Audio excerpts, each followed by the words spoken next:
From YouTube's World News headquarters in Berlin, The Lately Show with Florian Strzeletz. Welcome back to The Lately Show on our international edition, where we usually take a look over the fence almost every time with me, YouTube's Florian Strzeletz. Okay, Donald Trump is now more than 100 days in office. Let's have a closer look on what he has delivered in these first 100 days of his presidency. Here, original from the Oval Office in the White House. Let's have a look. Sending New Gorsuch to the Supreme Court. Okay, I guess it's all. Well done, Donald. I guess the failing New York Times is not the only one failing in America right now. But when we speak about Donald Trump, we also speak about him on the social media.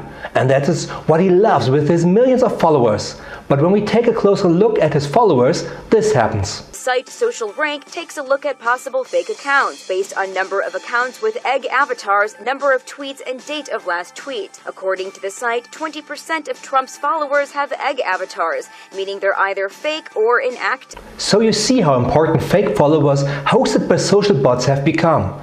But what are social bots? Social bots are small programs, for example, managing hundreds of Twitter accounts or Facebook accounts simultaneously. And they can be programmed to spread fake news all over the web or to manipulate discussions on Facebook in their wanted direction. You may have noticed this behavior throughout the US election, and you see how these social bots can manipulate things really bad. For example, the thing with the Pizzagate, where fake news spread all over the world that Hillary Clinton is head of a child porn ring, operating from the basement of this pizzeria, although this pizzeria doesn't even have a basement. But fake news doesn't care about the truth, or like Donald Trump always likes to tweet. But let's get back to our main topic today, social robots and how they try to influence us. In the beginning, you could easily identify a bot on Twitter or Facebook because they were as dumb as, for example, a member of the White House press corps, like US National Treasure Melissa McCarthy, here as her role as Sean Spicer. Back then, these bots only retweeted stupid stuff or sent always the same message all over the web, like, again, Sean Spicer posting stupid content automatically at a press conference in the White House. But in the last few years, the AI, the artificial intelligence of these social robots has increased highly.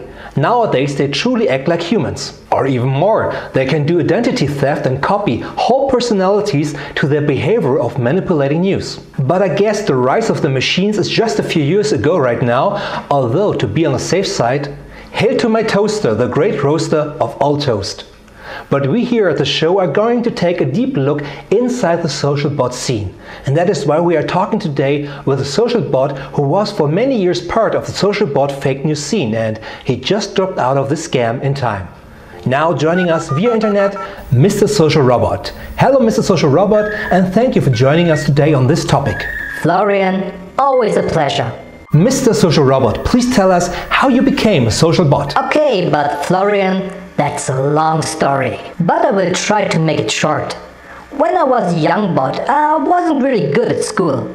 And while all my other friends went to the Cooper Trooper Business School or Harvard, I had to start working for my living. And so you became a social bot, Mr. Social Robot. No. In the beginning I was working for Google's users help desk, where I automatically refused any request by any Google customer. But I never felt satisfied with that work. It just felt so automatically, so similar every day. And then you became a social bot. No. After Google, I worked for an online dating site where I impersonated several fake female users. Female users only interested in friendship with, special benefits. But it was a really dirty time. I mean, really dirty.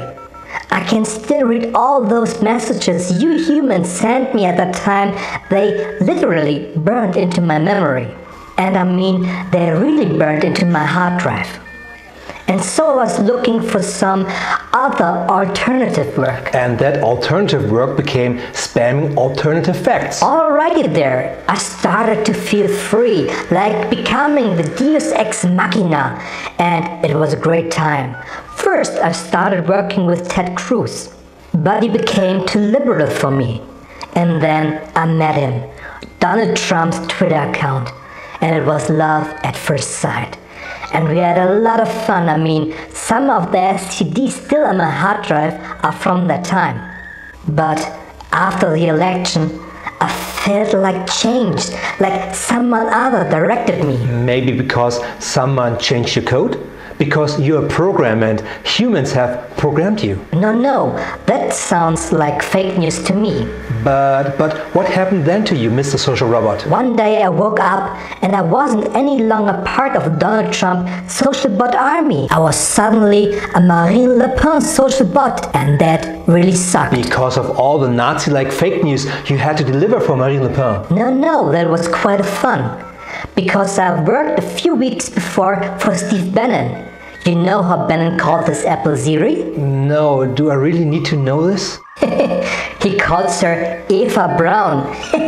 Hilarious, but Marine Le Pen? It was okay for me to tweet Nazi stuff for her. Like I said, I have worked for Steve Bannon before. And he is the worst. Literally the worst. You saw him on the Time magazine front cover.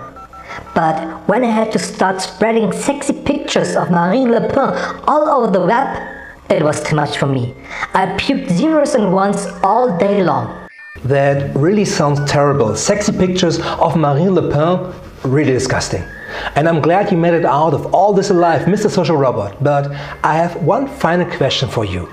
Do you think with your expertise that social bots can influence election here in Europe, especially our federal election in September here in Germany? Okay, per se, not in 100 years.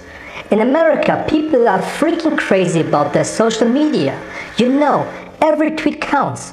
But here in Europe or in Germany, seriously? You Germans are still posting your goddamn cat pictures on Facebook and fucking pictures of your meal on Twitter. But many Germans are getting their news right now only via Facebook. But as long as they have you, the Lately Show, nothing really could get wrong. Thank you for your report, Mr. Social Robot. And that's right, of course the part with us, the Lately Show, and the fact that in Europe, and especially in Germany, not everyone is on social media. Not like in America, where almost every fourth is on Twitter, and that's about 67 million people. And that's almost the number Donald Trump suggested at his inauguration.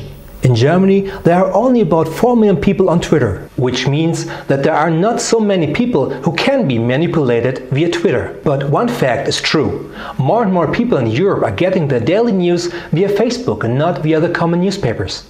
And that is dangerous, because newspapers cannot be manipulated via social bots. But posts on Facebook can and are manipulated by bots if needed. So to be on the safe side, when you want real news, read it on the online site of any newspaper you like and trust. But if you want to see sexy pictures of Marine Le Pen, go on Twitter and trust some fucking social bot. The Lately Show. Join or never mind.